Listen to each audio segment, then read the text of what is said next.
Portland, Oregon, December 2024. The rain hammered against the kitchen window of the two-bedroom apartment on Morrison Street, each drop a percussion note in the symphony of Autumn Brennan's unraveling life. She stood at the counter, still in her nurse's scrubs from the graveyard shift at Providence Hospital, staring at the envelope that had arrived in the afternoon mail. The return address read Whitmore and Associates Attorneys at Law, Birchwood Falls, Washington. Her hands trembled as she turned it over. 15 years. 15 years since she'd heard that town's name spoken aloud. 15 years since she'd driven away in a rusted Honda with everything she owned stuffed into 2 garbage bags, her belly swollen with a child whose father had vanished like morning fog. The envelope felt heavy. Not the weight of paper, but the gravity of choices made long ago, consequences that had compounded like interest on an unpaid debt. Nola emerged from her bedroom backpack slung over one shoulder. Dark hair pulled into a messy bun. 14 years old and already taller than Autumn, with eyes that saw too much for someone who should still believe the world was fundamentally kind. "Mom, you okay? You've been standing there for like 10 minutes. Autumn's finger slid under the envelope flap, tearing through the seal. Inside, a single sheet of legal letterhead, a brass key wrapped in tissue paper, and a smaller envelope addressed in handwriting she recognized immediately. Her mother's careful script, each letter formed with the precision of someone who believed presentation mattered more than substance. The lawyer's letter was brief, professional, cold. "Dear Ms. Brennan, we regret to inform you that your mother, Vivian Brennan, has been diagnosed with stage 4 lung cancer. Life expectancy 2 to 3 months. She has requested your presence at the family home, 47 Birchwood Lane, Birchwood Falls, Washington. Enclosed is a key to the property and a personal letter. Please contact our office at your earliest convenience." The smaller envelope fell from her shaking hands, landing on the linoleum with a sound that seemed too loud in the quiet kitchen. Nola bent to retrieve it, her eyes scanning her mother's face with the practiced concern of a child who'd learned early to read adult distress signals. "What is it?" Autumn's throat closed.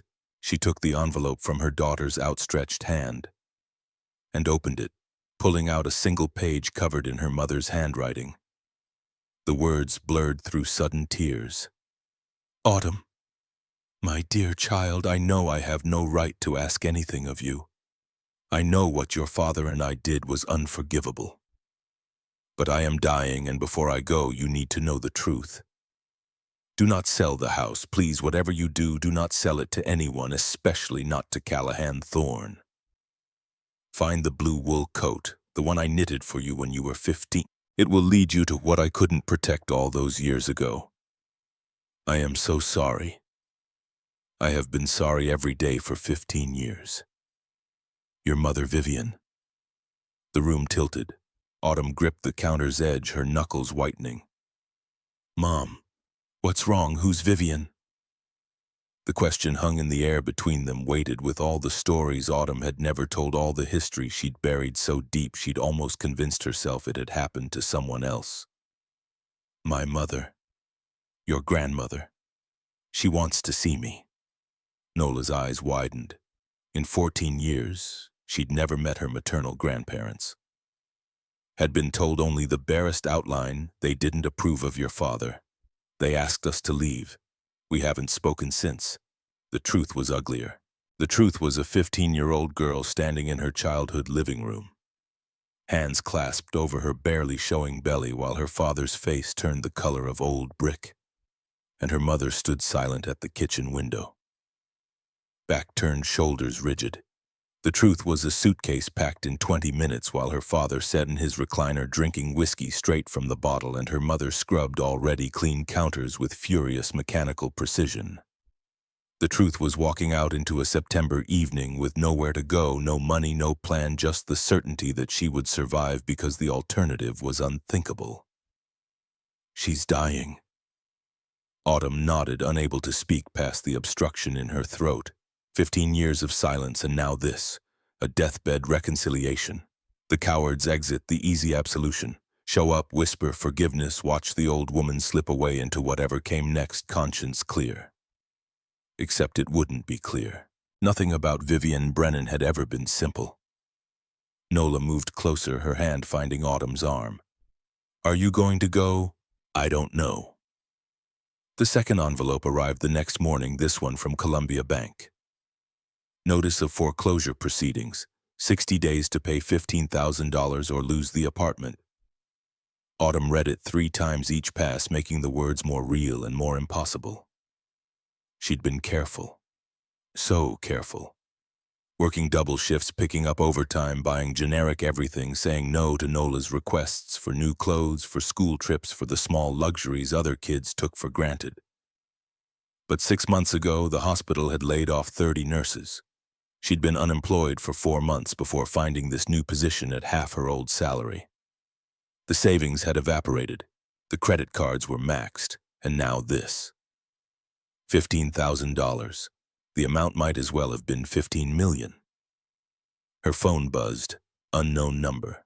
She almost didn't answer, but something made her thumb the green button. Autumn Brennan. The voice was smooth, confident male. A voice she'd spent 15 years trying to forget. Who is this? It's Cal. Callahan Thorne. I heard about your mother. I'm very sorry. Her entire body went cold. Cal. The boy who'd whispered promises in the dark. The boy who'd said he loved her. The boy who'd vanished the day after she told him she was pregnant, leaving nothing but a blocked number and a Facebook relationship status that changed from in a relationship to single while she was still crying into her pillow. How did you get this number? Birchwood Falls is a small town, Autumn. Word travels. I wanted to reach out because I understand Vivian is leaving you the house on Birchwood Lane. Her hand tightened on the phone. I haven't decided what I'm doing yet. I'd like to make you an offer. $80,000 cash. We can close in 7 days. $80,000. More than enough to save the apartment. Enough to pay off the credit cards. Enough to breathe. Why would you want that house? It's falling apart. A pause. I'm developing that area. The house is in the way of my plans. I'm willing to pay above market value for a quick sale. Everything in her body screamed warning. Cal had never done anything that didn't benefit Cal. Not when he was 18 and captain of the football team. Not now when he was apparently wealthy enough to throw around $80,000 on a condemned Victorian. I need time to think. Of course, but don't take too long. The offer expires in 1 week. The line went dead. Autumn stood in the kitchen, phone still pressed to her ear, while her daughter ate cereal at the table and the rain continued its relentless assault on the window. The foreclosure notice lay on the counter next to her mother's letter. 2 paths diverging, both leading to places she didn't want to go. That night, after Nola was asleep, Autumn pulled out her laptop and searched for Callahan Thorne. The results filled her screen. CEO of Thorne Development Corporation, net worth estimated at $20 million, multiple luxury housing projects across Washington state. A photograph showed him in a tailored suit, silver streaks in his dark hair, the same crooked smile that had once made her 15-year-old heart stutter. She clicked through to the company website. Current projects. One caught her eye, Silverstone Heights. Luxury homes starting at $1.5 million. Location Birchwood Falls, Washington. The artist's rendering showed massive houses arranged along winding streets, professionally landscaped yards, a clubhouse, tennis courts. And in the corner of the image, if you looked closely, you could see the outline of an old Victorian house. Her house, right in the middle of where the main entrance was supposed to be. Cal didn't just want the house. He needed it. The question was why. Saturday morning, Autumn loaded 2 suitcases into the trunk of her 10-year-old Civic while Nola secured her backpack in the passenger seat. 4 hours to Birchwood Falls. 4 hours to drive back into a past she'd worked so hard to escape. The highway stretched north through rain-soaked farmland and dense forests. Nola stared out the window, earbuds in, lost in whatever music teenagers listened to now. Autumn kept both hands on the wheel and tried not to think about the last time she'd made this drive, 16 years old postpartum with a 2-week-old infant in a borrowed car seat and $300 in cash from the woman who ran Haven House. "Mom!" Autumn glanced over. Nola had pulled out one earbud. "Tell me about Birchwood Falls. What was it like growing up there? Where to start? The Friday night football games where the entire town turned out. The summer festivals with funnel cakes and fireworks. The way everyone knew everyone, which felt cozy until it felt suffocating. The Christmas morning when she was 8 and woke up to find a bicycle with a red bow in the living room. Her mother smiling, her father reading the paper and pretending not to watch her face. It was beautiful, small, the kind of place where people waved at each other from their porches. Then why did you leave? Because sometimes beautiful places have ugly secrets. Nola absorbed this, her young face serious. Is Cal from there, my father? Autumn had told her years ago. Age 8 when Nola started asking why she didn't have a dad like the other kids. The truth simplified, your father was young. He wasn't ready. He left before you were born. Not his fault, not yours, just how things happen sometimes. She'd never mentioned his name, never shown Nola a picture, never explained that he'd targeted her specifically, that their whole relationship had been calculated, that she'd been a means to an end. She hadn't understood until it was too late. Yes, he was the quarterback. I was the sophomore who worked at the coffee shop on Main Street. He said I was pretty, said he loved me. I believed him. Did you love him? I thought I did, but I was 15. I didn't know what love was. Do you know now? Autumn reached over and squeezed her daughter's hand.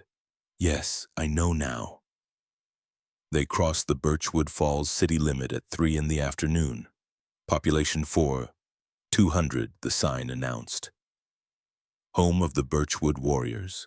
Nothing had changed. The same gas station with the faded awning. The same mom-and-pop grocery. The same stoplight that took forever to cycle from red to green. Birchwood Lane sat on the north edge of town where the houses grew larger and the lots stretched wider. Old money, or what passed for old money in a place like this. Her father had been an accountant at the lumber mill. Her mother had run the PTA and organized church bake sales. They'd been respectable, solid, the kind of people who kept their lawn mowed and their shutters painted and their daughter's teenage pregnancy hidden until it couldn't be hidden anymore. Number 47 came into view and Autumn's foot found the brake without conscious thought. The house looked like something from a horror movie. A Victorian painted lady that had once been the jewel of the street, now rotting from the inside out. The wraparound porch sagged. Windows were boarded with plywood that had warped and split. The garden that had been her mother's pride, 50 rose bushes pruned and fertilized with obsessive care, was now a tangle of dead branches and choked earth. But there on the second-floor balcony hung a single item of clothing, a blue wool coat, faded to almost gray, the hem unraveling, but unmistakable. The coat her mother had spent 3 months knitting when Autumn was 15. The coat she'd left behind the night she was thrown out because her mother had stood at that very balcony and said, "Leave it. It doesn't belong to you anymore." Nola leaned forward, staring. "Mom, is that our house?" "It was, once." "It looks abandoned." "It is, mostly." They climbed out into cold December air that smelled of pine and rot. The front gate hung crooked on one hinge. The walkway was buckled and broken. Autumn picked her way to the porch steps, testing each one before putting her full weight down.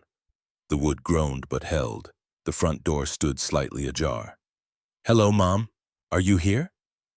Her voice echoed through the empty house. No answer. She pushed the door wider, revealing a hallway choked with garbage bags, old newspapers, cardboard boxes. The wallpaper her mother had hung in 1998, cream with tiny blue flowers peeled in long strips. The hardwood floor was scuffed and stained, a shuffle of movement from deeper inside. Autumn's heart hammered. Nola pressed close to her side. A figure emerged from what had been the living room. Thin, so thin the bones stood out in sharp relief beneath papery skin, white hair hanging in limp strands, wearing the blue wool coat like a robe, sleeves too long, hem dragging. "Autumn."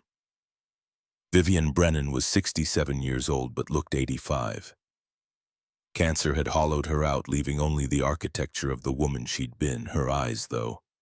Her eyes were the same. Brown, flecked with gold, sharp and assessing, and full of a grief so profound it was almost tangible. You came. Autumn couldn't move, couldn't speak. 15 years collapsed into nothing. She was standing in this same hallway, 15 years old, suitcase in hand, while her mother refused to turn around, refused to look, refused to acknowledge what was happening. This is Nola, your granddaughter. Nola stepped forward, brave in the way children are when adults falter. Hi, it's nice to meet you. Vivian's face crumpled.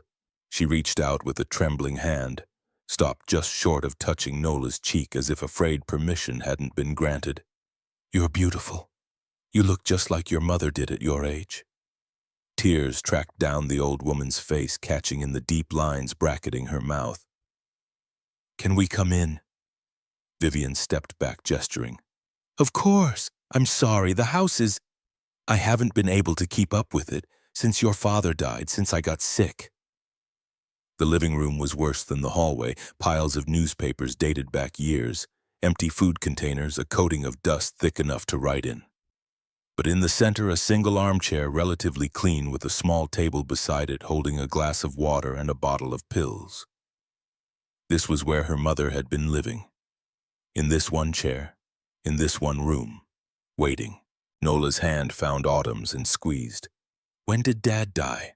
8 years ago. Heart attack. He was sitting right there watching his crime shows. I found him when I brought him his dinner. Doctor said it was fast, massive. He didn't suffer. 8 years. Her father had been dead for 8 years and she hadn't known. Hadn't been invited to the funeral. Hadn't even seen an obituary because she'd stopped looking up Birchwood Falls news the day she left. Why didn't anyone tell me? Vivian sank into her chair, suddenly looking exhausted.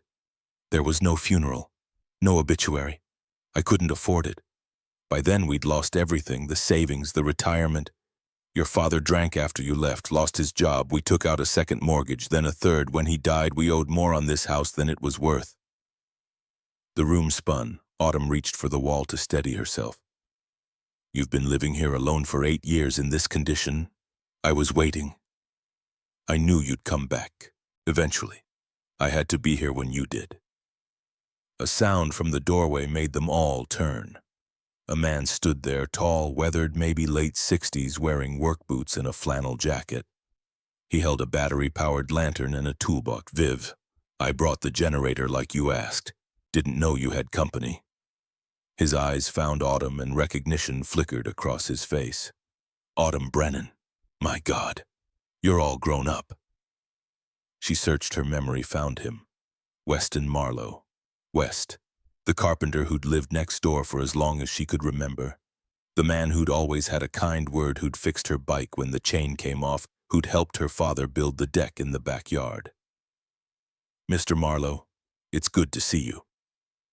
He set down his toolbox and approached, hand extended. His grip was warm, calloused, steady. I'm so glad you came. Your mother's been hoping. Vivian's face colored. West has been very kind, bringing me groceries, making sure I have my medications. I don't know what I would have done without him. Did you get my letter? Autumn pulled the envelope from her purse, the one about the blue coat. Yes, did you find it? It's hanging on the balcony. I put it there every week. Wash it, hang it, take it down, wash it again. It was the only thing I had left of you, the only way I could remember. Nola moved to the window, staring out at the ruined garden. West busied himself with the generator, giving them the illusion of privacy. Mom, I need to understand. Why now? Why after 15 years? Vivian's hands twisted in her lap, the blue wool coat bunching under her fingers. Because I'm dying. The doctors say 2 months, maybe 3. And I can't die with this secret. I can't die knowing I failed you twice, once when I let your father throw you out, and again when I didn't protect what belonged to you. What are you talking about? The house, the land, everything Callahan Thorne wants. It's not mine to give him. It's yours. It's always been yours. Autumn shook her head. I don't understand. Vivian pushed herself up from the chair with visible effort. "Come with me. I need to show you something." They followed her through the debris-choked hallway to the kitchen. West trailed behind with the lantern illuminating their path. The kitchen was marginally better than the living room, though the appliances hadn't worked in years. And the sink overflowed with unwashed dishes. Vivian pointed to the floor. "There, that cabinet. West, can you help me move it?" Together they shoved the heavy piece aside, revealing a trapdoor cut into the floorboards. Vivian produced a key from her pocket and unlocked the heavy padlock securing it. "I found this 3 years ago. I'd been living here 7 years and never knew it existed. I was looking for the source of a leak and pulled up some boards in the pantry. Found the door. It took me 6 months to work up the courage to open it." She pulled the door up, revealing a dark stairwell leading down. "There's a basement. Not just a basement. Wait until you see." West descended first, lantern held high. Then Vivian, moving slowly, gripping the railing. Autumn and Nola followed. The air grew cooler, damper, thick with the smell of earth and age. The stairs ended in a small cellar, maybe 10 feet square, walls lined with ancient brick. An old coal furnace squatted in one corner, defunct for decades. And behind it, barely visible in the lantern light, a small iron door. Vivian pulled a brass key from around her neck. The key from the envelope. "This was sewn into the lining of the blue coat. I didn't find it until 2 years ago when I was washing it and felt something hard in the seam." The key slid into the lock with a click that seemed to echo forever. The door swung open on hinges that shrieked from disuse. West raised the lantern and they all stared.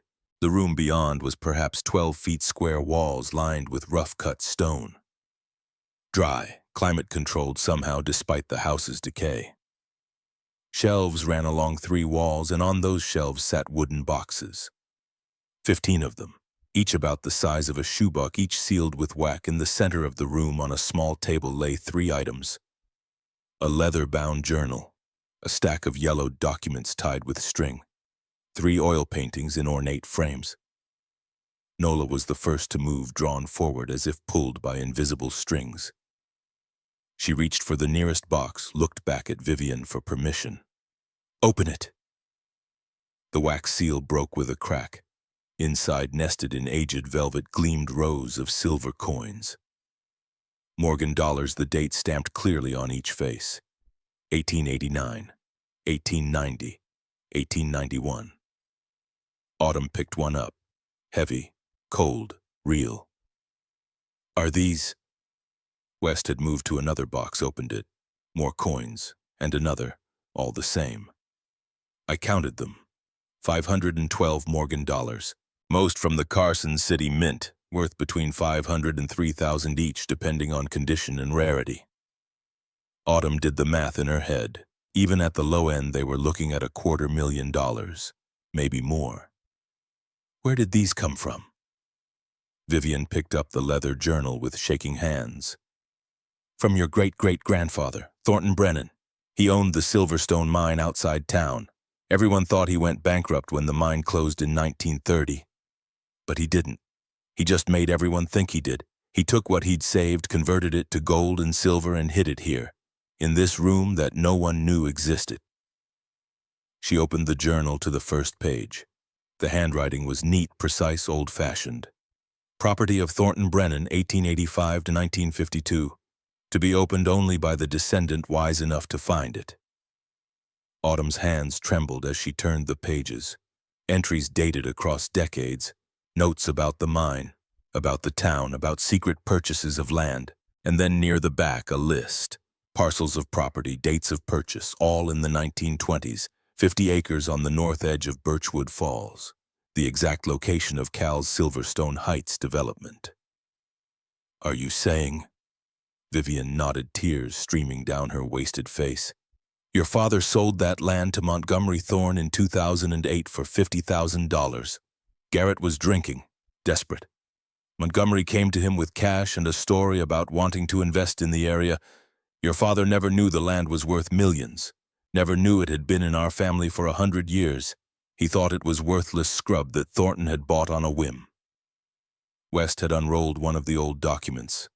A deed, 50 acres, purchased 1922, Brennan family property. Cal's father bought it from Garrett, knowing it was worth a fortune.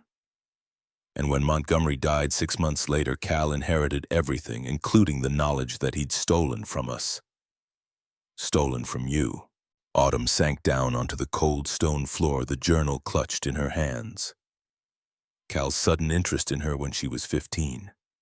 His questions about her family, about the house, about whether her parents owned any property outside of town. She'd thought he was just making conversation, thought he cared.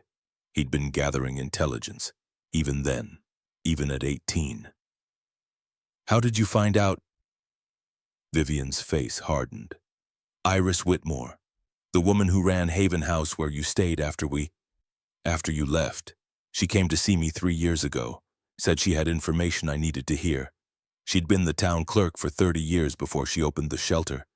She remembered the land sale, remembered Montgomery Thorne coming in with a survey report that showed the property was sitting on top of a dormant silver vein, worth millions if developed correctly. Why didn't you do something? I tried, I went to a lawyer, but I'm an old woman with no money. Cal is a multimillionaire with a team of attorneys. The lawyer said without proof that Montgomery knew about the silver when he bought the land, we couldn't prove fraud. And Montgomery's dead, can't testify against himself. Nola's voice cut through the heavy silence. But you could prove Grandpa didn't know. Couldn't you? If he'd known, he wouldn't have sold for $50,000. West looked at the girl with something like admiration. Smart kid. Vivian shook her head. That's not how the law works. The burden of proof is on us. And Cal has deep pockets. He can stall, delay, outspend us. I didn't have the money to fight, so I waited. I knew the cancer was coming. My mother died of it. Her mother, too. When the diagnosis came, I knew this was my last chance. I had to get you here, had to show you this. Because it's not my fight anymore.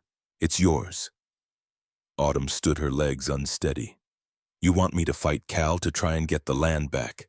I want you to know what you're owed. What we stole from you when we threw you out. Your father drank himself to death because he couldn't live with what he'd done to you. But before he died, I made him tell me everything. About Montgomery, about the land, about how Cal had started hanging around you right after Montgomery bought the property. Your father knew. He knew Cal was using you, and he didn't stop it because he was ashamed. Because he'd sold our family's legacy for drinking money. The room was too small, the air too thin. Autumn pushed past them, climbed the stairs, burst into the kitchen, gasping for breath. Behind her, she heard Nola's concerned voice, West's low rumble, Vivian's wet coughing. She made it to the front porch before her legs gave out, sat on the top step, head in her hands, while the world spun around her. Everything she thought she knew was a lie. Cal hadn't loved her. Her father hadn't thrown her out in a fit of moral outrage. It had been shame, guilt, the knowledge that he'd destroyed his daughter's life because he couldn't control his drinking. And her mother who'd spent 8 years in this rotting house, dying by inches, waiting for Autumn to come home so she could confess, footsteps behind her. West settled onto the step, his knees cracking audibly. That's a lot to take in. How long have you known? Your mother told me about 6 months ago, when she got too sick to hide it anymore. She made me promise to help get you here, to make sure you saw what was in that room. Cal called me, offered $80,000 for the house. West let out a low whistle. He's desperate then. The development can't move forward without this property. It's right in the middle of the entrance road. And if you own the land he's building on, he's in violation of property law. Everything he's done so far is on your land without permission. But he has a deed from my father. A deed obtained through fraud. Failure to disclose material facts. That's actionable, especially if you can prove Montgomery knew about the silver and didn't tell Garrett. Can I prove that? Iris might have documentation. She was meticulous about records, and Montgomery's survey report had to come from somewhere. Someone did that geological assessment, probably filed with the county, public record. Autumn looked at the old man, really looked. His face was weathered but kind, his eyes clear and honest. Why are you helping us? You don't owe us anything. I've lived next to this house for 40 years, watched you grow up, watched your parents destroy themselves with pride and shame. I don't have kids of my own. Wife died before we got the chance. Your mother, for all her faults, has been trying to do right by you. I figure the least I can do is help her finish what she started. Nola appeared in the doorway, Vivian leaning heavily on her arm.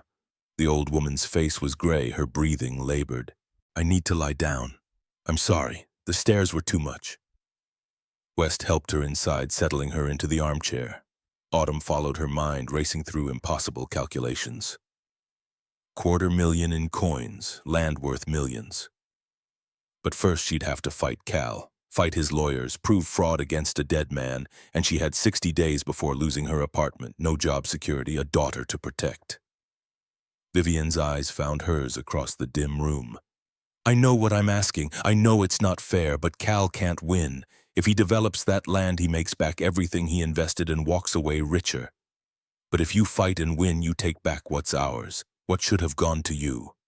What would have gone to you if I'd been braver 15 years ago? I don't know if I can do this. You survived being homeless at 15, you gave birth at 16, you raised a daughter alone with no help from anyone. You're the strongest person I know. If anyone can beat Callahan Thorne, it's you. The words should have felt good, should have felt like validation. Instead, they felt like a weight settling onto shoulders already carrying too much. Autumn's phone buzzed. Text message. Unknown number. She opened it. 1 week, Autumn. Then the offer expires. Don't make this harder than it has to be. See. She showed the screen to West. He frowned. He's watching the house. Probably has someone keeping tabs on who comes and goes. Saw your car. Knows you're here. Is he dangerous? Financially dangerous. Legally dangerous, but not physically. Cal uses money and power, not fists. Small comfort. Vivian coughed, a wet, racking sound that went on too long. When it finally subsided, there was blood on her handkerchief. Nola's face went pale. You need a hospital. I need my daughter. And my granddaughter. Everything else is just waiting for the inevitable. Autumn knelt beside the chair, taking her mother's skeletal hand in both of hers. The skin was tissue paper thin, the bones fragile as bird wings. I'm here. We're here. But I need time to think, to figure out what to do. We don't have much time.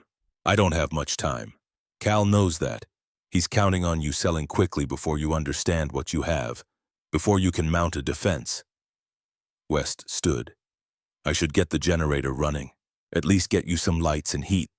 Nola want to help me? The girl looked to her mother for permission. Autumn nodded. They disappeared outside, leaving mother and daughter alone for the first time in 15 years. Silence stretched between them, 15 years deep. I'm sorry. Vivian's voice was barely a whisper. For which part? Throwing me out, not looking for me. Letting Dad sell my inheritance. There's a lot to apologize for. All of it. Every moment of every day since that night. I have replayed it in my head 1,000 times. Imagined myself doing differently, telling your father no. Walking out with you. Being the mother you deserved instead of the coward I was. Tears tracked down the ruined face. But I didn't. I chose your father over you. I chose reputation over your safety. I chose everything wrong, and by the time I realized it, you were gone. I hired a private investigator in Twentine. Spent the last of my savings. He couldn't find you. You'd changed your name, disappeared. I thought maybe you were dead. That I'd killed you with my choices. Autumn wanted to stay hard, wanted to hold on to the anger that had sustained her through the worst years. But looking at this broken woman already halfway to the grave, the anger felt hollow. I'm not dead. I survived. I built a life. I have an incredible daughter. Because of me or in spite of me? In spite of you, but she exists. That's what matters. Vivian's hand tightened on hers with surprising strength. Don't let him win. Don't let Cal take what's yours. Not again, promise me. I can't promise that, miss. I don't even know if fighting is the right choice. It is. Because if you don't, he'll keep taking. From you, from the next person, from everyone who can't fight back. Men like him only understand one thing: power. Show him you have it." The words hung in the air, a challenge and a plea. Outside, the generator rumbled to life. Lights flickered on overhead, harsh and sudden after the gloom. In the brightness, the full extent of the house's decay became visible. Water stains, mold, holes in the walls. This was what her mother had been living in, choosing to stay in this tomb rather than move somewhere clean and safe because she'd been waiting for Autumn to come home. The weight of that sacrifice was almost unbearable. "We need to get you medical care, real care, not just pills and hope." "There's no point. The cancer's spread to my bones, my brain. Hospice said maybe 3 months, more likely 2. I just wanted to see you before I go, to tell you the truth, to give you a chance to fight back." Nola and West returned, stamping snow from their boots. When had it started snowing, Autumn looked out the window to see fat flakes drifting down, coating the dead garden in white, making everything look clean and new and possible. "We got the heat working too. Should warm up in here pretty quick." Nola moved to her mother's side. "What are we going to do?" The question of the hour, the question with no good answer. Autumn looked at the 3 faces watching her. Her mother dying and desperate for redemption. Her daughter young and trusting and needing stability. West kind and helpful, but ultimately a stranger in their family drama.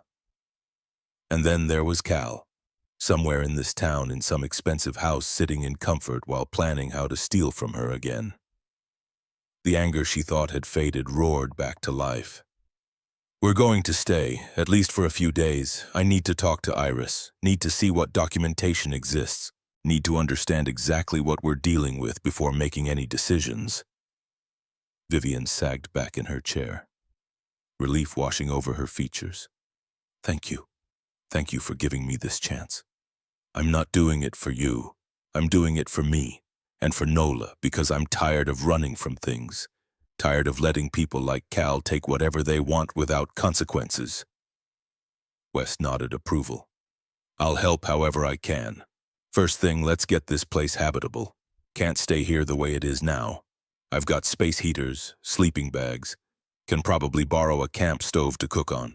Won't be comfortable, but it'll work short term." They spent the next 3 hours making the living room livable. West brought supplies from his house next door while Autumn and Nola cleared garbage, swept floors, wiped down surfaces. Vivian watched from her chair, too weak to help, occasionally offering direction. By nightfall, they had a small camp set up. 3 sleeping bags on the floor, a propane heater glowing in the corner, cans of soup heating on the camp stove. Not home, but shelter, warmth, together. They ate in silence, exhaustion settling over all of them. Vivian managed half a bowl before her hands started shaking too badly to hold the spoon. Autumn helped her, the intimacy of the act strange and painful. When had she last fed her mother? Never. Children didn't feed parents. The reversal felt wrong, a sign of how far things had fallen. After dinner, West headed home with promises to return in the morning. Nola set up her sleeping bag closest to the heater, pulled out her phone, lost herself in the mindless scroll of social media. Autumn helped Vivian to the bathroom, waited outside while the old woman struggled with basic tasks that had once been thoughtless. When she emerged, her face was wet, though whether from washing or crying, Autumn couldn't tell. They settled her into the armchair with blankets piled around her thin frame. She looked like a child, shrunken and fragile and temporary. "There's something else you should know." Autumn, already exhausted, wondered what other revelations could possibly be coming. "In the basement room, there's a letter. I wrote it last month when I knew I was running out of time. It explains everything about your father, about me, about what happened after you left. West has instructions to give it to you after I die, but I wanted you to know it exists. In case you have questions, in case you need answers I can't give anymore. Why not just tell me now? Because some things are easier to say on paper, and because I'm a coward, even now, even facing death, I still can't say everything I need to say to your face." Autumn didn't have the energy to argue, to push. to demand the truth right now instead of waiting for a letter from beyond the grave. She just nodded. "Okay, I'll read it when the time comes." Vivian's eyes drifted closed. Within minutes, her breathing evened out into sleep. Autumn watched her chest rise and fall, each breath labored, counting them unconsciously, wondering how many were left. Nola appeared at her elbow, voice soft. "Is she going to die soon?" "Yes. Are you sad about it?" Autumn considered the question, turned it over in her mind like one of those silver coins in the basement. "I don't know what I feel, relief maybe. That I got here before the end, that she wanted to see me, anger still for everything that happened, grief for what we could have been if things had been different. It's all mixed together, I can't separate it out." Nola rested her head on Autumn's shoulder. "I'm glad we came, even if the house is scary and everything's confusing. I'm glad I got to meet her, got to see where you came from." They sat like that until the cold forced them into their sleeping bags.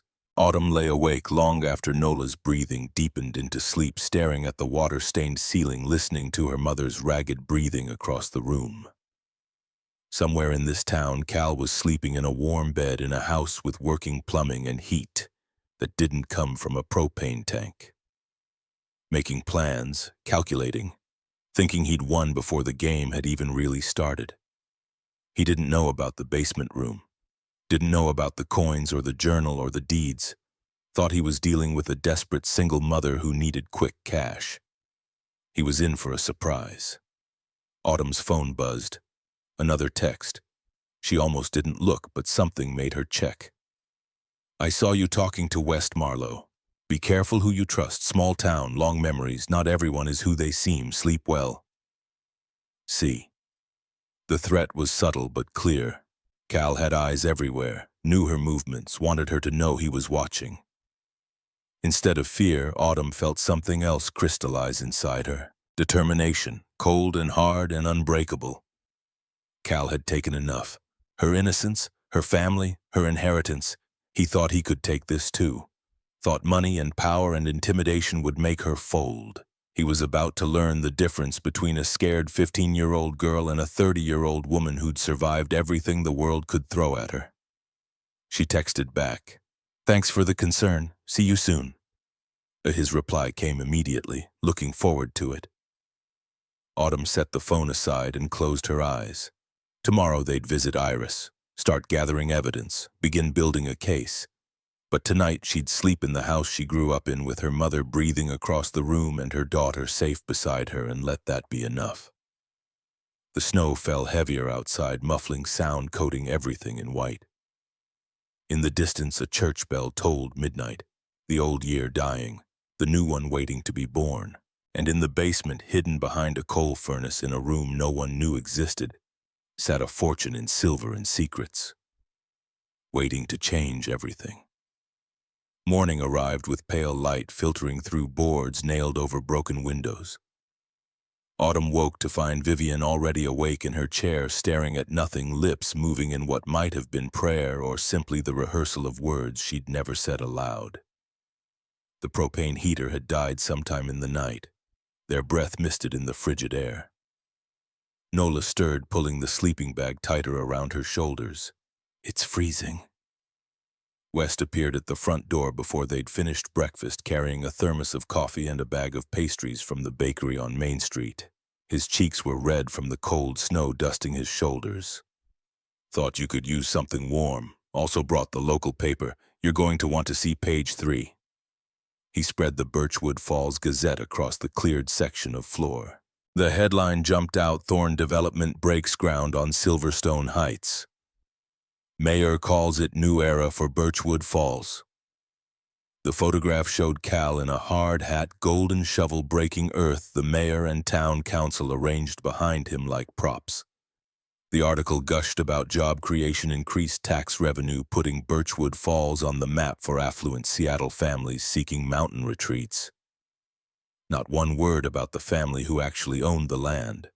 Not one mention of Thornton Brennan or the mine that had built this town a century ago. He's moving fast, trying to establish facts on the ground before anyone can challenge him. Autumn studied Cal's face in the photograph. The same confidence she remembered. The same certainty that the world would bend to accommodate his desires. When was this taken? Yesterday afternoon, right after you arrived in town, I'd wager, sending you a message.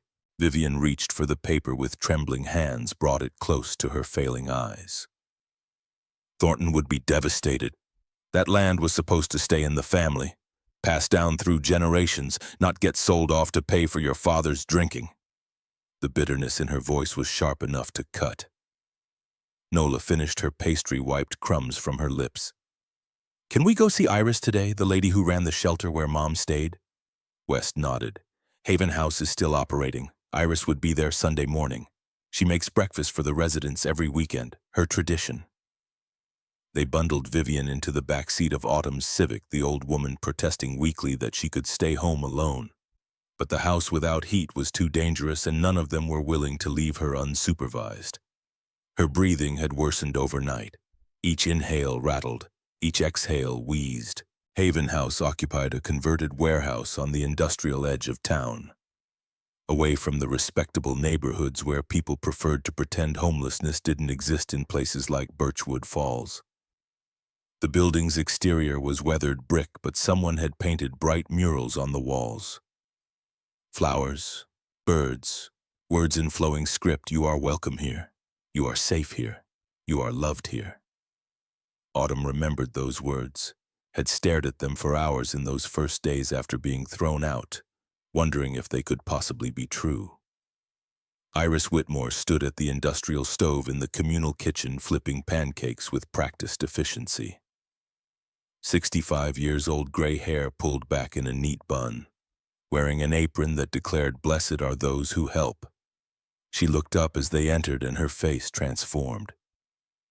Autumn Brennan, as I live and breathe. She crossed the kitchen in 4 strides, pulled Autumn into a fierce embrace that smelled of vanilla and cinnamon. I heard you were back. Hoped you'd come see me. This is my daughter Nola, and you remember my mother. Iris's expression shifted as she took in Vivian's deteriorated state. Viv, I'm sorry to see you like this. We all end up somewhere, Iris. At least I ended up knowing my daughter came back. The two women exchanged a look weighted with history Autumn didn't fully understand. Can we talk privately? Iris gestured to a small office off the main room. Give me 5 minutes to get breakfast served, then we'll talk all you need. They waited in the cramped office while sounds of breakfast service filtered through the thin walls. Voices of women and children, the scrape of chairs, the mundane domesticity of people trying to survive another day.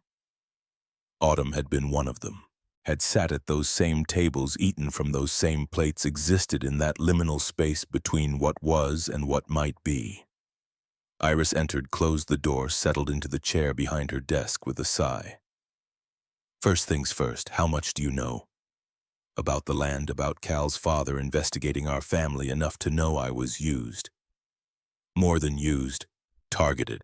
Montgomery Thorne was a ruthless man, made his fortune in real estate speculation, buying properties before anyone else realized their value. He heard about the Silverstone mine closing, got curious about what happened to all that silver.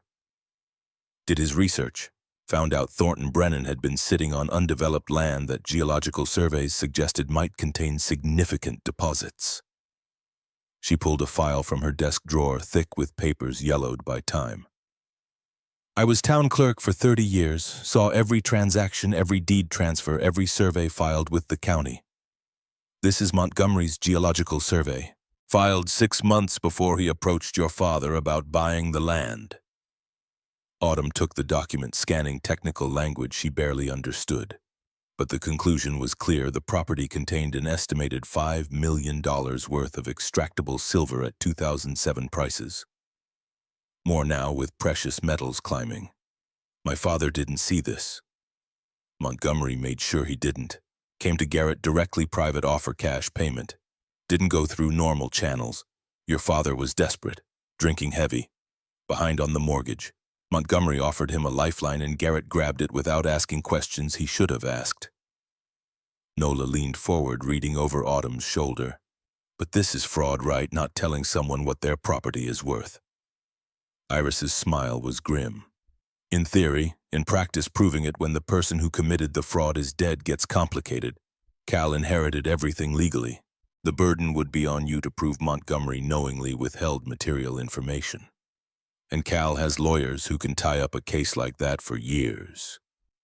So we can't win? I didn't say that. I said it would be hard. But there's another angle. The development Cal's building is on your land that was sold under fraudulent pretenses. If you can void the original sale, everything Cal's built becomes trespassing. Construction without permission. That's actionable immediately. Vivian coughed, the sound wet and painful. Iris poured water from a pitcher on her desk, helped the old woman drink. You should be in a hospital, Viv. I should be a lot of things. Mostly I should be a better mother 15 years ago. Can't change the past, can only try to fix the future. West, who'd been silent until now, spoke up. What would Autumn need to file a challenge? What kind of evidence? Original deed showing Brennan family ownership.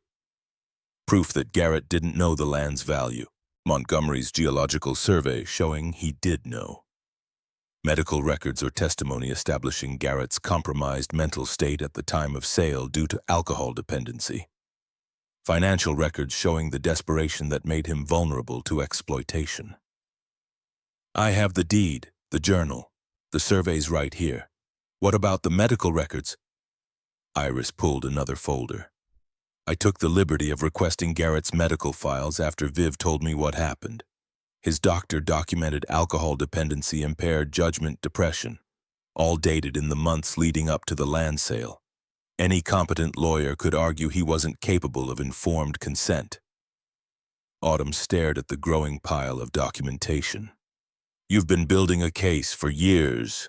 I've been waiting for someone to come back and fight. Viv wasn't strong enough, but you are. You survived homelessness, teen pregnancy, raised a daughter alone. You're exactly the kind of person who doesn't back down from bullies. The words should have felt empowering. Instead, they felt like another burden settling onto shoulders already straining under the weight of impossibility. I have 60 days before I lose my apartment in Portland. I have a daughter to support. I can't afford a legal battle with a multimillionaire. You don't have to afford it. I know a lawyer, Delilah Kingsley. She takes cases like this pro bono when she believes in the cause, specializes in land fraud, based in Seattle but handles cases all over Washington. I already called her. She's willing to meet. Everything was moving too fast. Yesterday, she'd been a single mother barely keeping her head above water. Today, she was somehow expected to take on a legal battle against the man who'd destroyed her life once already. I need time to think. We don't have time. Cal's breaking ground. Every day that passes, he sinks more money into the development, makes it harder to unwind. We need to file an injunction. Stop construction while the ownership dispute is resolved. Vivian's hand found Autumn's arm grip, weak but urgent.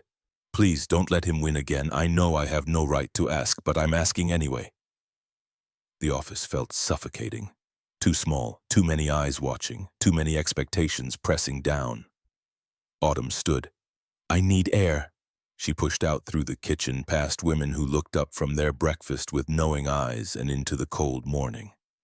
Snow had stopped falling but lay thick on the ground, transforming the industrial ugliness into something almost beautiful.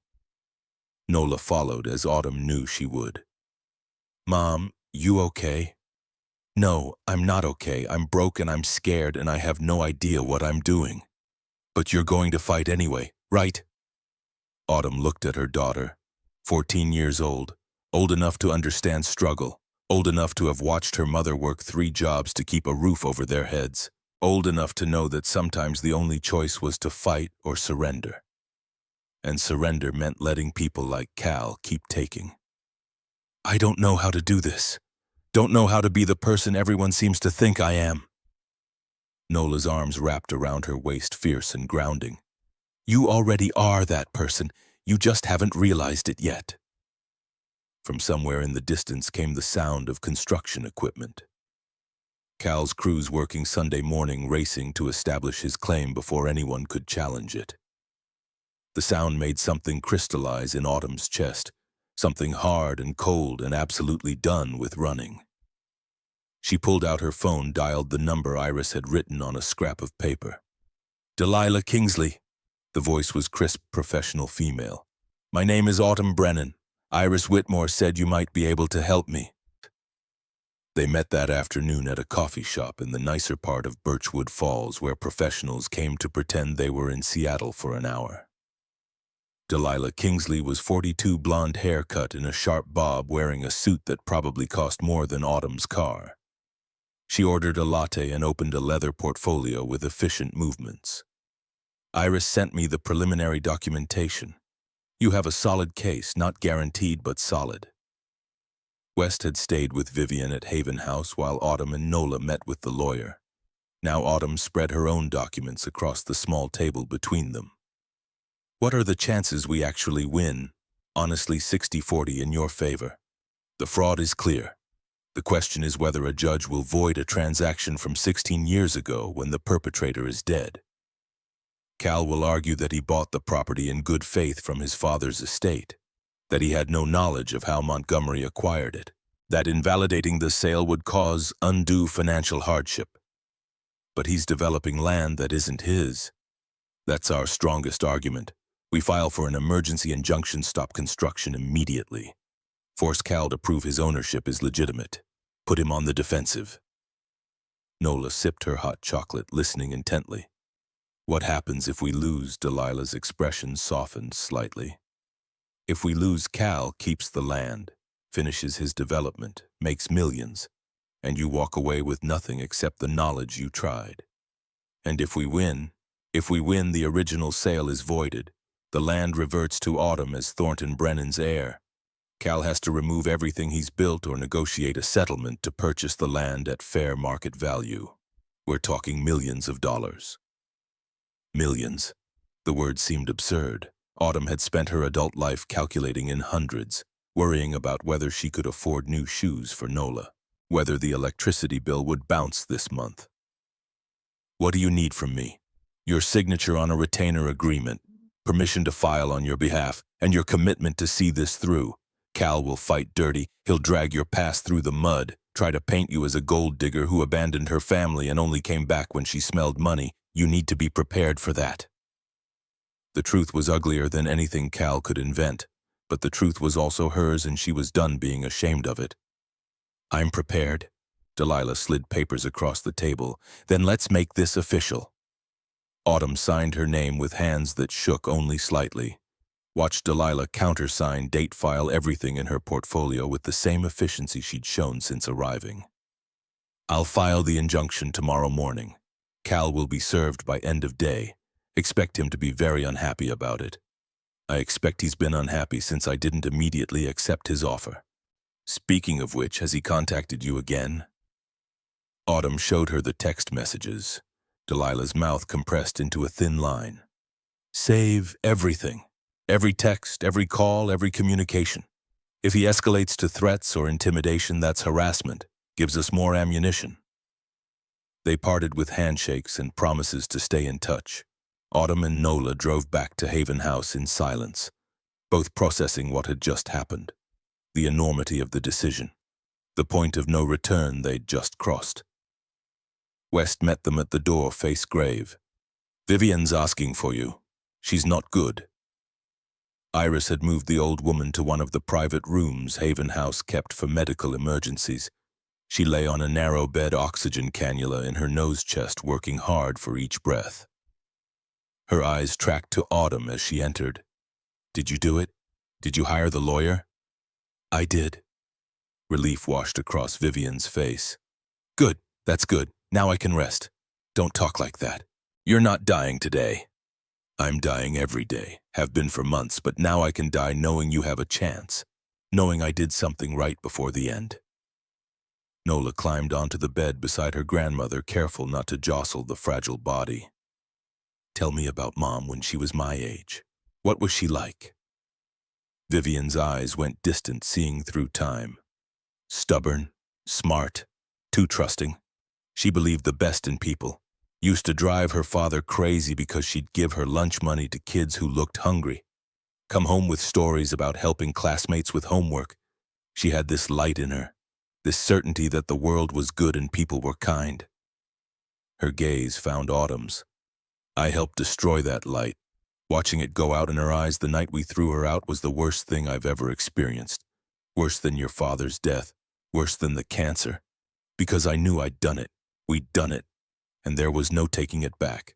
Autumn sat on the other side of the bed, the 3 generations of Brennan women arranged like points on a compass.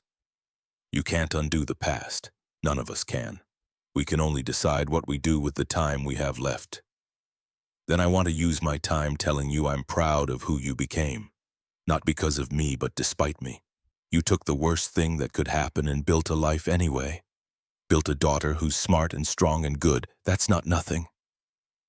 Nola's hand found Vivian's. I'm glad I got to meet you, even if it's not for very long. They sat like that until Vivian drifted into sleep, her breathing labored but steady. Iris appeared with blankets and pillows. You should stay here tonight. The house is too cold and she needs you close.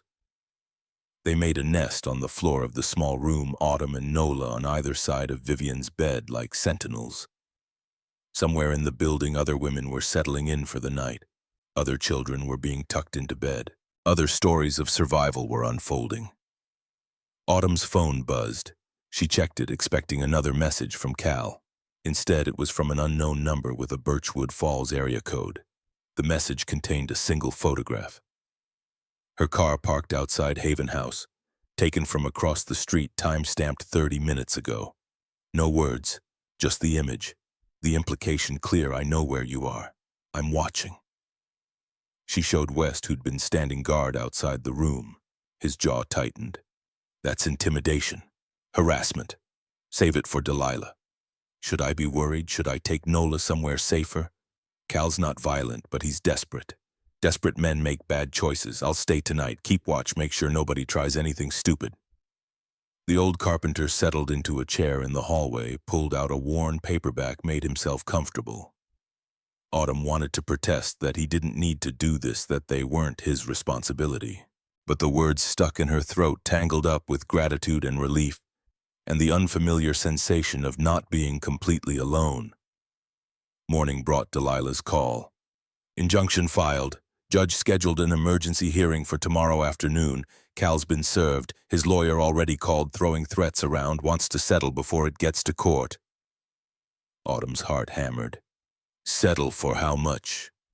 $200,000, plus he keeps the land, essentially paying you to go away. $200,000, enough to solve every financial problem she had. Enough to buy a house, set up a college fund for Nola, live without the constant terror of poverty. Enough to let Cal win. What do you think I should do? I think that's not my decision. But I will say this: Cal doesn't offer settlements unless he's scared, and he wouldn't be scared unless he thought you could win. I need to talk to my daughter. She found Nola in the Haven House common room, helping Iris set up for breakfast service. The girl moved with easy competence, arranging plates and silverware with the familiarity of someone who'd done similar work before. Nola, can we talk? They stepped into the empty office. Autumn explained the settlement offer, watched her daughter's face, process the numbers. That's a lot of money. It is. But it's not what we're owed. Is it? No, it's not. Nola picked at a loose thread on her sweater. In school, we read this story about a guy who sold his birthright for a bowl of soup. Teacher said it was about making short-term choices that cost you long-term. This feels like that. Out of the mouths of babes. Autumn pulled her daughter into a hug. You're too smart for 14. I learned from watching you. You never took the easy way, even when it would have been easier to give up, to take whatever people offered. You always fought for what was right. The words landed like stones in still water, rippling outward through years of choices and sacrifices and moments when giving up would have been so much simpler than continuing. Then we turn it down. We go to court. We fight. She called Delilah back. Tell Cal thanks, but no. See you in court. The hearing was scheduled for 2 p.m. Monday in the Birchwood Falls Courthouse, a granite building that had anchored Main Street since 1920. Autumn dressed in her best outfit, a navy suit she'd bought for job interviews 5 years ago. Nola wore a dress borrowed from Iris's donation closet. Vivian insisted on attending despite barely having strength to walk. Cal arrived 15 minutes late, flanked by 3 lawyers in suits that cost more than Autumn's car. He'd aged well. The 18-year-old boy had become a confident man, silver threading through dark hairlines around his eyes that suggested laughter or stress or both. He looked at Autumn with an expression she couldn't quite read. Recognition, calculation, something that might have been regret under different circumstances. His lead lawyer was a shark in pinstripes, introducing himself as Marcus Thorne, no relation, but wouldn't that be funny if he was? He smiled with too many teeth and launched into immediate offense. Your Honor, this case is a transparent attempt to extort money from my client. Ms. Brennan abandoned her family 15 years ago, had no contact with her parents, never expressed interest in family property, only returned when she learned the land had value. This is textbook bad faith. Delilah stood unruffled. Your Honor, Ms. Brennan was 16 years old when she left home. She didn't abandon her family. She was thrown out by parents who disapproved of her pregnancy. She was a child.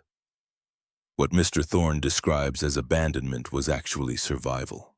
The judge, a woman in her 60s with steel gray hair and reading glasses on a chain, looked unimpressed with both of them. I've reviewed the preliminary filings. Ms. Kingsley, you're alleging fraud in the original land sale. On what basis? Delilah presented the geological survey, the medical records, the financial documentation showing Garrett's desperation. Montgomery Thorne knew the land contained valuable mineral deposits. He deliberately withheld that information from a man whose medical records show impaired judgment due to alcoholism. The sale was unconscionable. Marcus Thorne stood again. Montgomery Thorne is dead. He can't defend himself against these accusations. What we have is a legal sale properly executed that my client inherited in good faith. To void it now would be grossly unjust. The injustice is allowing your client to develop land that rightfully belongs to Ms. Brennan. Land that should have passed to her as Thornton Brennan's heir. Land that was stolen through exploitation of her father's illness. The arguments flew back and forth, technical and heated. Autumn tried to follow but lost the thread in the legal jargon. She focused instead on Cal's face. He sat perfectly still, expression neutral, but his hands gripped the armrests of his chair with white-knuckled intensity. He was scared, actually scared. The realization sent something fierce and hot through her chest. All those years ago he'd had all the power. The older boy, the popular athlete, the one who could walk away without consequences while she dealt with the wreckage alone. Now they were equals, or close enough. The judge called a recess, disappeared into chambers. They waited in uncomfortable silence. Cal's lawyers huddled together, whispering. Marcus Thorne kept glancing at Autumn with an expression that suggested he was recalculating his strategy. Cal himself approached during the recess, his lawyers trying and failing to stop him. Autumn, can we talk privately? Delilah's hand landed on her shoulder. You don't have to. It's okay. I want to hear what he has to say. They stepped into a hallway away from the others. Cal leaned against the wall, and for a moment he looked tired. Human. Nothing like the confident developer in the newspaper photographs. I didn't know. When I was 18, I didn't know what my father was planning. I thought he was just buying land for investment. But you know now. I found out after he died, found his files, saw the survey. By then I'd already started developing the property, sunk millions into infrastructure. I couldn't just walk away. So you decided to keep stealing. He flinched. I decided to finish what my father started. I know that doesn't make it right, but I've employed 30 people, brought investment to this town. That has to count for something. You want credit for building a fortune on land you knew wasn't yours? His jaw tightened. I want you to understand I'm not the villain here. My father was. I'm just trying to survive his choices. The parallel was so obvious it would have been funny under different circumstances. Both of them trying to survive their parents' choices, both carrying weight they hadn't chosen, but sympathy had limits. I was 15, Cal, pregnant, terrified. You disappeared without a word, left me to deal with everything alone, so no, I don't care about your justifications. You had options, I didn't. I was 18, stupid, scared. My father told me to stay away from you. Said it would complicate things. I listened because I always listened to him. I should have been stronger. I should have stood up to him. I'm sorry. The apology landed hollow. Too late. Too self-serving. I don't forgive you. And I'm not dropping this case. If you want the land, you're going to have to pay fair market value for it. His expression hardened. You're making a mistake. I have resources you can't imagine. I can drag this out for years, bankrupt you with legal fees. Delilah works pro bono. Try again. Then I'll destroy your reputation. Make sure everyone knows you abandoned your dying mother. Came back only when money was involved. Something in Autumn snapped. Years of swallowed rage, of accepting blame for things that weren't her fault, of letting men like Cal define her worth. She stepped closer, voice dropping to a whisper that somehow carried more weight than shouting. Do your worst. Tell everyone whatever story makes you feel better. But we both know the truth. You used me. Your father stole from my family, and now you're going to face consequences, maybe for the first time in your privileged life. Cal opened his mouth to respond, but the bailiff called them back. The judge had returned. They filed intention thick enough to choke on. The judge adjusted her glasses, surveyed the courtroom with an expression that gave nothing away. I've reviewed the evidence presented. The geological survey is troubling.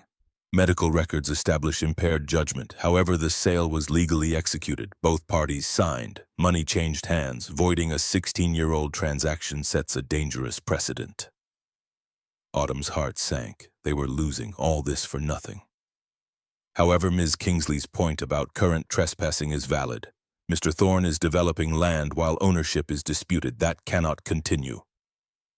The judge looked directly at Cal.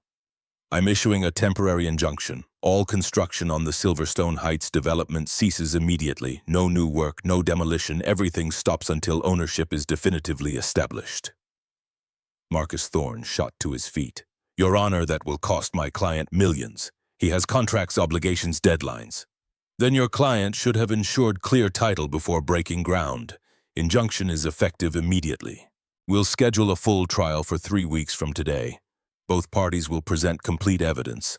Until then, nobody touches that land. Are we clear? Both lawyers nodded. The judge's gavel fell with a crack that seemed to echo forever. Outside the courthouse, television news crews had gathered. Someone had leaked the story. Cameras turned as they emerged, microphones thrust forward. Ms. Brennan, is it true you're suing for millions? Did you really abandon your dying mother? Mr. Thorne, how will this affect your development timeline? Delilah pushed through the crowd, shielding Autumn and Nola with her body. West had brought the car around, engine running. They piled in and drove away while reporters shouted questions at their retreating vehicle. Back at Haven House, Vivian waited in the common room oxygen tank beside her chair. Her eyes found Autumn's questioning. We got the injunction. Construction stops. The relief that washed across the old woman's face was physical. Thank God, thank God. She started crying, weak body shaking with sobs. Autumn knelt beside the chair, uncertain whether to offer comfort or maintain distance. Nola made the choice for her, wrapping both of them in an awkward three-way embrace. We're going to win. I know we are. Nola's certainty was absolute. Youth's blessing and curse. Not yet having learned that wanting something badly enough didn't make it true.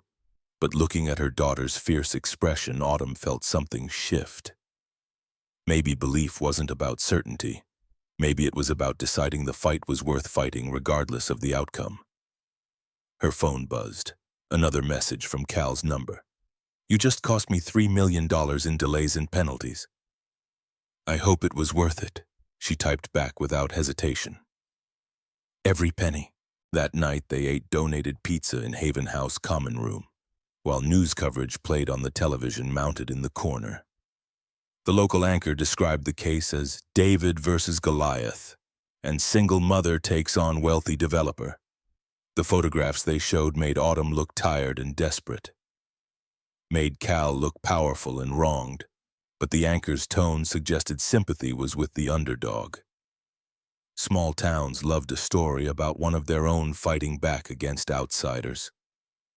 Never mind that Cal's family had been in Birchwood Falls for generations. He'd become the outsider by virtue of success. West pointed at the screen. Public opinion matters. Judges read the news, see which way the wind blows. This is good for us. Unless it makes Cal more dangerous. Cal's already as dangerous as he's going to get. Now it's just a question of who breaks first. Autumn looked at her daughter curled up beside Vivian on the couch, both of them dozing while the news droned on. Looked at West keeping watch by the window.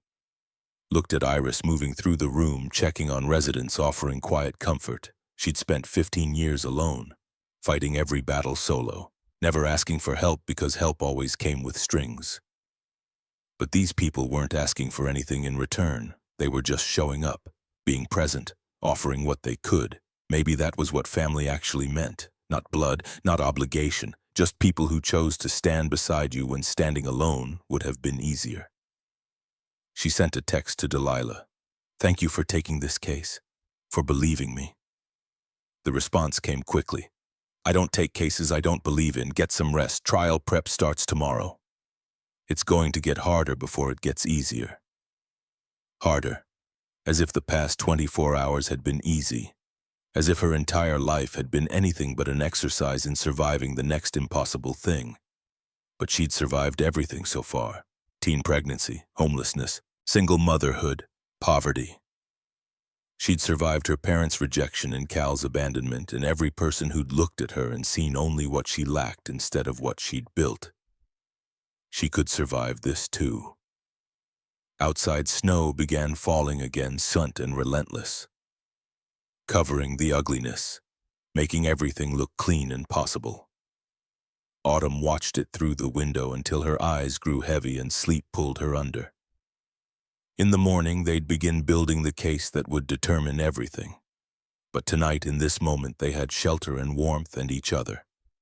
Sometimes that had to be enough. Trial preparation consumed the next 3 weeks like a fever.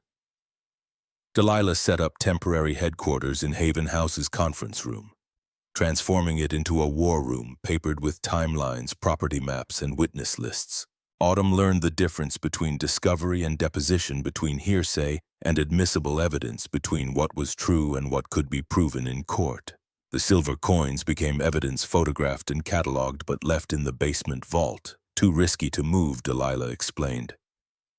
Chain of custody issues. Better to bring the judge to the house if necessary than risk accusations of tampering.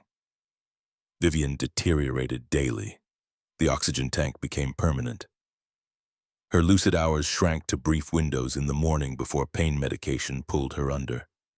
Hospice nurses came twice a day, gentle women who spoke in hushed tones about comfort measures and letting go.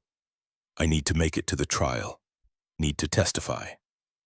Vivian's voice was thread-thin, barely audible over the hiss of oxygen.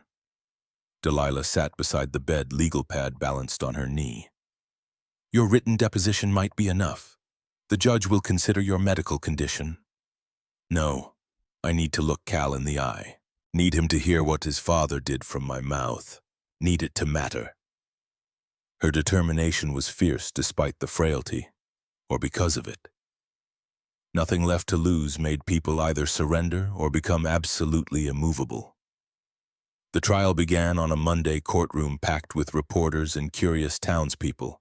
Jury selection took all day. Delilah questioned potential jurors with surgical precision, eliminating anyone with obvious bias. By 5 p.m., they had 12 jurors and 2 alternates. Opening statements the next morning laid out the battle lines.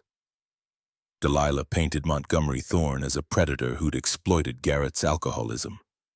Cal's lawyer, Marcus Thorne, argued legal contracts and property rights, suggesting Autumn was an opportunist who'd abandoned her family and returned only when money was involved. Witnesses paraded through over 3 days. Iris testified about the geological survey Montgomery had filed before approaching Garrett. West described watching through his kitchen window as a drunk man was guided to sign papers he couldn't understand. Medical experts detailed Garrett's impaired judgment. Bank officers confirmed his desperate financial state. Cal took the stand on day 3, confident and practiced. He claimed ignorance of his father's methods, insisted he'd operated in good faith, expressed regret for how he'd treated Autumn, but denied any deliberate wrongdoing.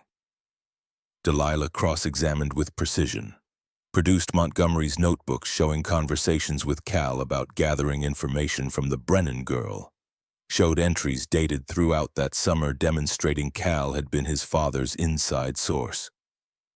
Cal's composure cracked. The jury's skepticism became visible. Closing arguments on day 4 were passionate. Marcus Thorne defended property rights and legal precedent. Delilah spoke about justice delayed but not denied, about holding powerful people accountable regardless of time passed. The jury deliberated 6 hours before announcing they'd reached a verdict. The foreman stood.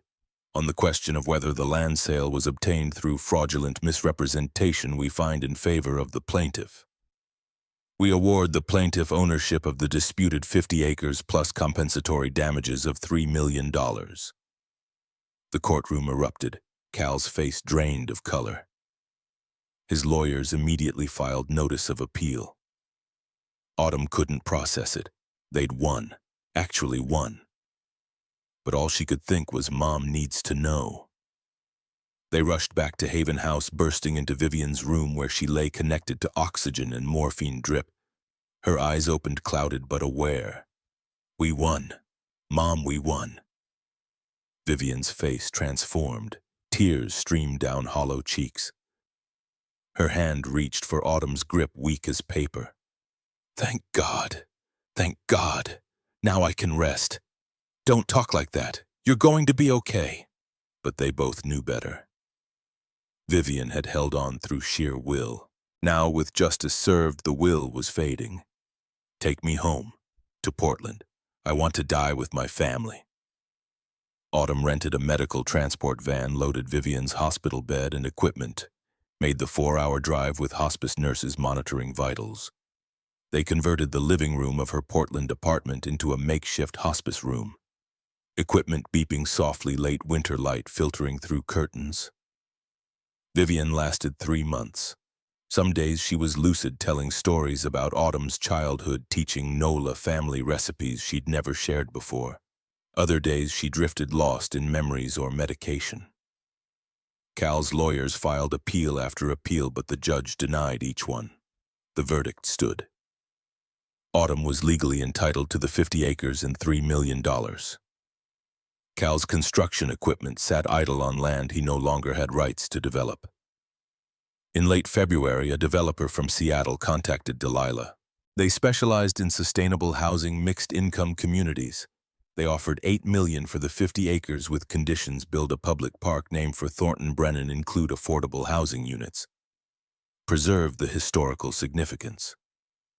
Autumn accepted. $8 million plus $3 million in damages meant $11 million. More money than she'd dreamed possible.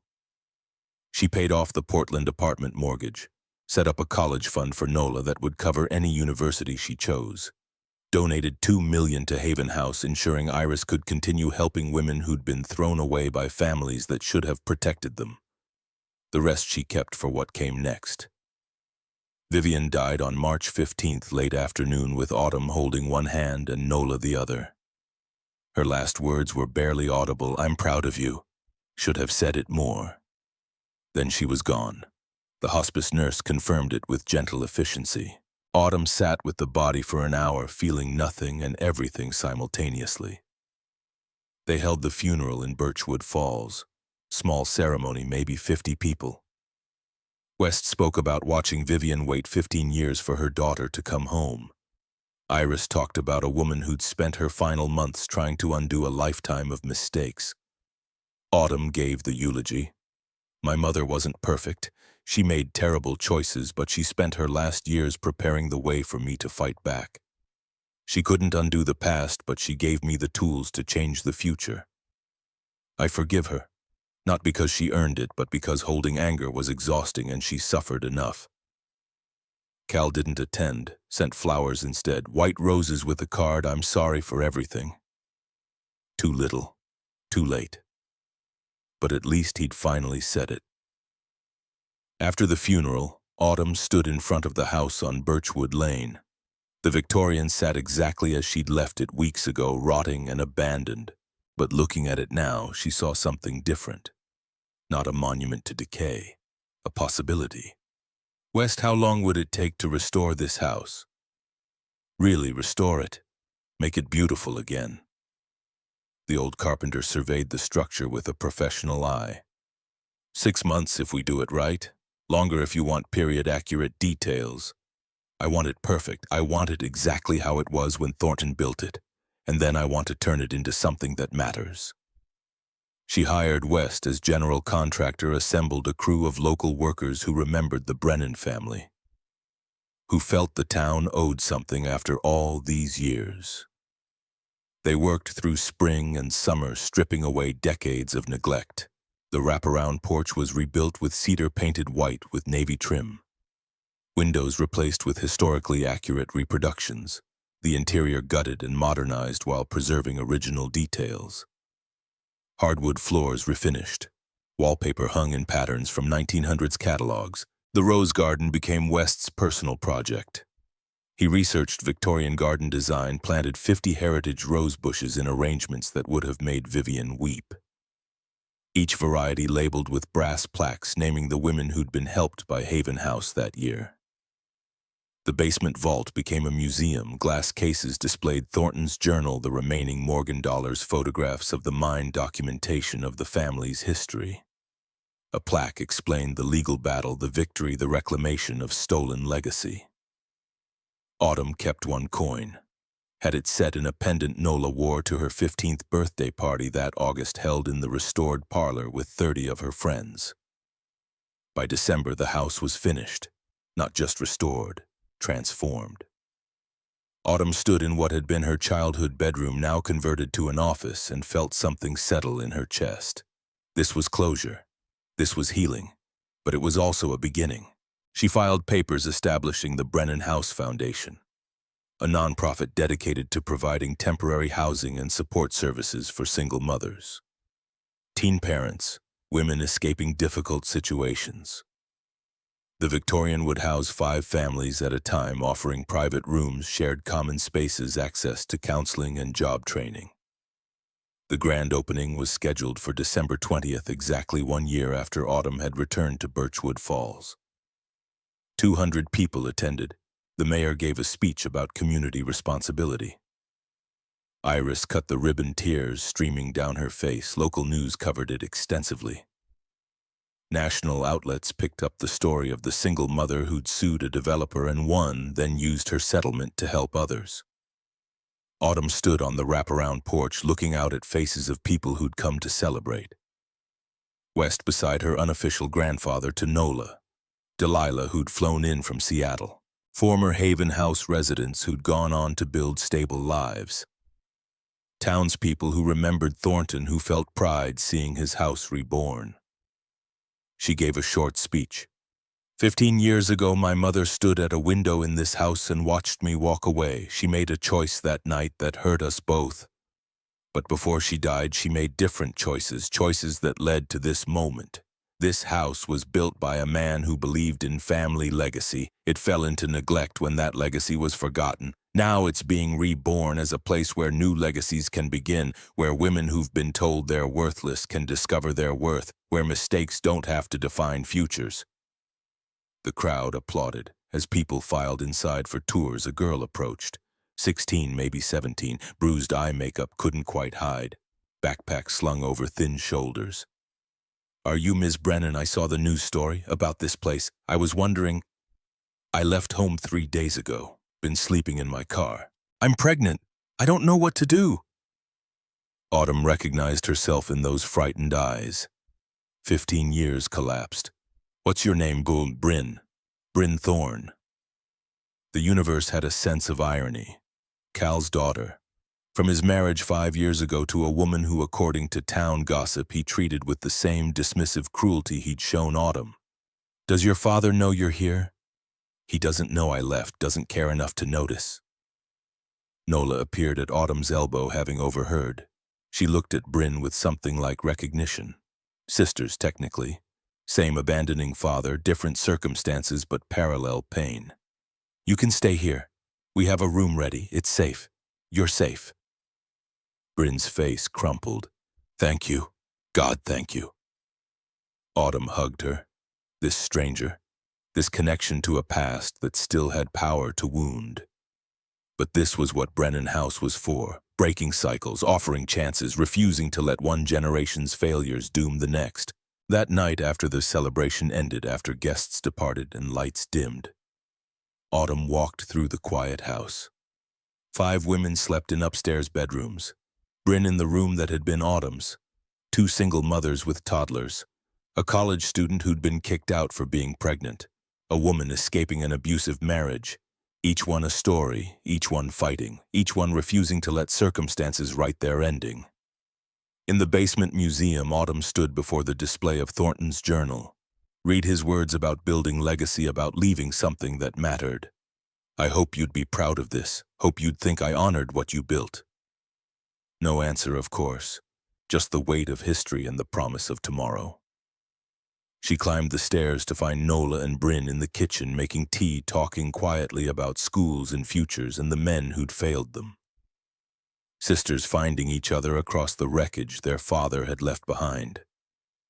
Nola looked up. Mom, you okay? Yeah, I'm good. Better than good.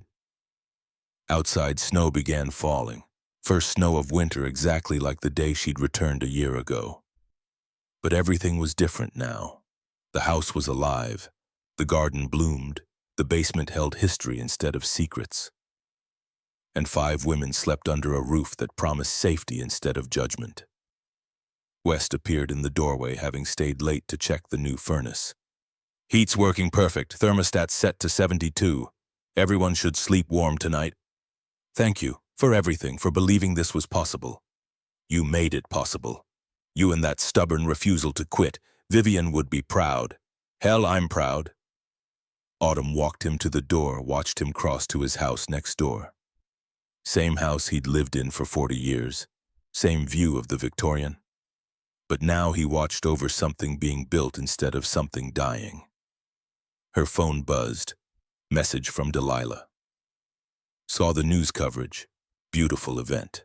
You did it. Changed the world a little bit. That's not nothing.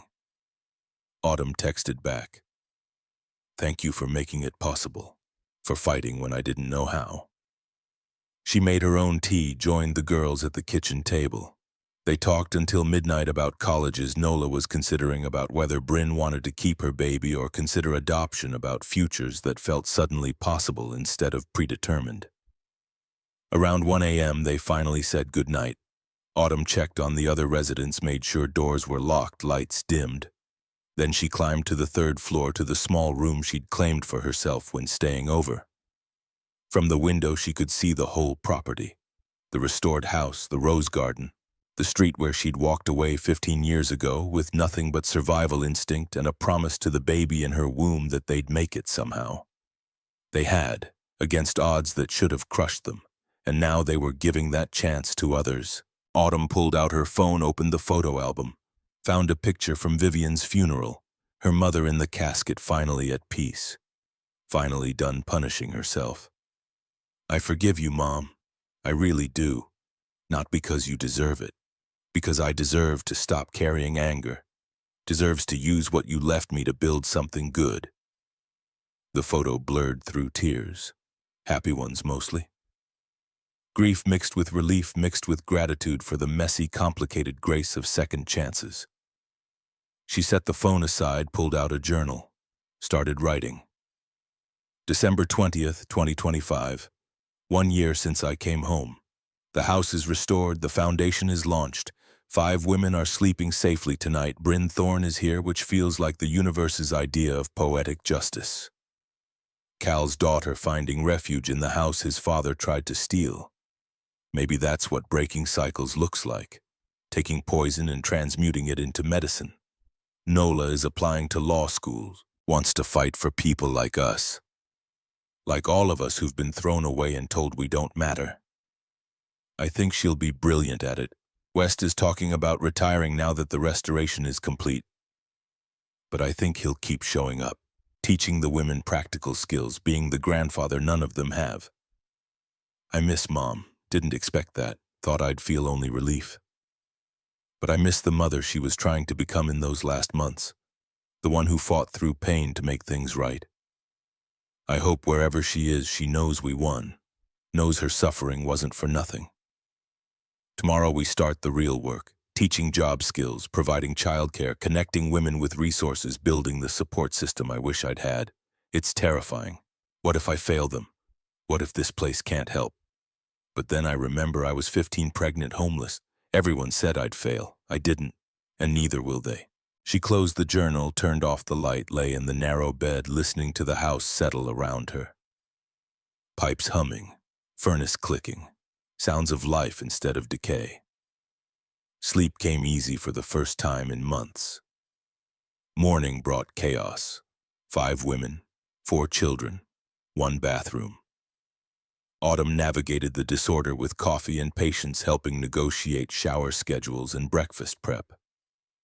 Bryn burned toast. One of the toddlers spilled juice. The college student couldn't find her textbook. Normal problems. Blessedly normal. West arrived at 8 with pastries from the bakery, having anticipated the morning rush. He helped set up a kids' table, entertained toddlers while mothers ate. Nola came downstairs looking thoughtful. Mom, I've been thinking. What if I took a gap year, stayed here, helped run the house? I could still apply to schools for next year, but this feels important. Autumn wanted to say no. Wanted her daughter to grab every opportunity, chase every dream, not get pulled into service before she'd lived. But looking at Nola's face, she saw determination. Saw someone who'd found purpose. If that's what you want, but only if you're sure you've worked too hard to put college on hold. I'm sure. This matters, you matter, and I want to be part of building something instead of just benefiting from what you built. Autumn hugged her daughter.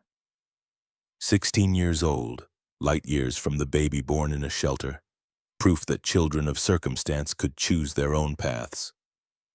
The doorbell rang. Autumn answered to find a woman in her 30s, professional clothes, nervous smile. I'm looking for Autumn Brennan. I'm Madison Cross. I heard about the foundation. I was wondering if you're taking volunteers. I'm a social worker. I'd like to help. We're absolutely taking volunteers. By noon, 3 more people had shown up offering services. A retired teacher who'd tutor, a nurse who'd provide basic health screenings, a lawyer who'd help with custody and support issues. The community was responding, showing up, offering what they could. At 2 p.m., a black SUV pulled up. Cal emerged looking uncertain, older somehow, the confidence gone. Autumn met him on the porch. You shouldn't be here. I know, but Bryn's mother called, said our daughter ran away. I've been looking everywhere. Then I saw the news coverage, saw her in the background of a photo. She's safe, that's all you need to know. Can I see her? Just talk to her. Bryn appeared in the doorway before Autumn could answer. I don't want to talk to you. Cal's face crumpled. Bryn, please, come home. We can work this out. Like you worked it out with Mom, with Nola. You don't work things out. You just leave when people become inconvenient. That's not fair, isn't it? You left Nola's mom when she was pregnant. You're never home for Mom and me. You care more about your developments than your family. So no, I'm not coming home. I'm staying here where people actually care. She went back inside door, closing firmly. Cal stood on the steps looking lost. Autumn almost felt sorry for him. Almost. She'll come around eventually, but you can't force it. You have to earn it. How do I fix this? Start by being present, by showing up, by doing the work instead of expecting forgiveness without effort. It took my mother 15 years. Might take you longer. He nodded slowly. The appeal was denied. Final. You won. I know. I'm closing down Silverstone Heights, selling off what's built, taking a loss, starting over somewhere else. Good luck with that. He turned to go, stopped. For what it's worth, I really am sorry about all of it. You deserved better. So did Bryn. So did everyone I've hurt. Apologies are easy. Atonement is hard. Figure out which one you're actually willing to do. He left. Autumn watched the SUV disappear down the street. Felt nothing much. The anger had burned out somewhere along the way, leaving only tired resolve to do better than the generation before. Months passed. Spring came, the rose garden exploded into color, 50 bushes blooming simultaneously in a riot of pink and red and white. Tourists started coming to see the house that had been saved from a developer. The story of David versus Goliath, single mother versus millionaire. Justice served despite impossible odds. Autumn hired staff, a house manager, 2 counselors, a child care coordinator. Brennan House grew from shelter to genuine support system. Bryn stayed, had her baby in May, a girl she named Hope, started online college classes, worked part-time at the front desk, slowly rebuilt her relationship with her mother, though Cal remained at arm's length. Nola deferred college, worked alongside Autumn, mother and daughter becoming partners, building something that would outlast them both. In December 2026, exactly 2 years after Autumn had returned to Birchwood Falls, they held a second anniversary celebration. Smaller than the opening, more intimate. 15 women had passed through Brennan House in the first year. 13 had moved on to stable housing jobs futures. 2 remained, still building strength for the next step. Autumn stood on the porch at sunset, watching snow fall exactly as it had 2 years ago. Everything and nothing had changed. The house was the same structure, but what happened inside was completely new. West appeared beside her, hair whiter, movements slower, but eyes still sharp. You did it, kid. Built something real, something lasting. We did it. Couldn't have happened without you. Nah, you'd have found a way. You always do. Nola and Bryn emerged, carrying Hope, bundled against the cold. 3 generations in a way. Autumn the survivor. Nola the daughter who'd grown up watching her mother fight. Bryn the next generation finding refuge, Hope the future. Mom, what are you thinking about? Autumn considered the question. Thought about Vivian watching from a window 15 years ago. Thought about walking away with nothing. Thought about the journey from that moment to this one. I'm thinking about how the worst thing that ever happened to me led to the best thing I ever built. How being thrown away taught me to catch others when they fall. How sometimes you have to lose everything to understand what actually matters. Nola shifted Hope to her other hip.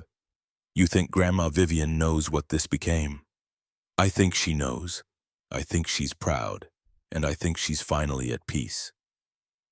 They went inside where dinner waited, where women gathered around a table that had once hosted family who'd valued appearances over love.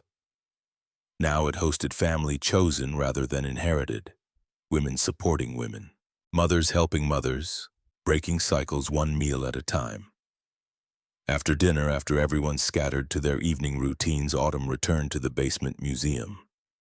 Added a new entry to Thornton's journal, now preserved in a climate-controlled case. December 2026, 2 years since coming home. The house you built has become shelter for women you never met. Your silver bought their safety. Your legacy is their future. I hope that matters to you. It matters to us. I've learned something these past 2 years. Home isn't a place. It's people who refuse to abandon you. It's second chances given and received. It's choosing grace over grudges. This house was my prison, then my inheritance. Now it's my purpose. Thank you for hiding treasure where only someone searching would find it. Thank you for believing legacy mattered. You were right. She locked the museum, climbed the stairs one last time. The house settled around her with familiar creaks. Outside, snow continued falling, covering scars, making everything new. Autumn checked each room before bed. 5 women sleeping safely, 4 children dreaming whatever children dream. Nola in the room that had been Vivian's studying legal texts for the law school applications she'd finally submitted. Everything accounted for, everyone safe. In her own small room, Autumn pulled out the blue wool coat from the closet where it hung carefully preserved, ran her fingers over faded yarn, remembered being 15 in a coat her mother knitted with love before fear destroyed it. "We made it, Mom. We actually made it." She hung the coat back carefully. Tomorrow it would go in the museum with a plaque explaining its significance, the symbol of abandonment becoming symbol of reclamation. But tonight it was just a coat, a reminder of where she'd been and how far she'd come. Autumn climbed into bed, turned off the light, let exhaustion pull her towards sleep. Her last thought before darkness took her was gratitude for Vivian's confession, for West's loyalty, for Delilah's fierce advocacy, for Nola's unwavering support, for the women who'd trusted Brennan House with their survival, for the courage to forgive what couldn't be fixed and build something new from the wreckage. The house that had witnessed so much pain was now home to healing. And that was enough. More than enough, it was everything.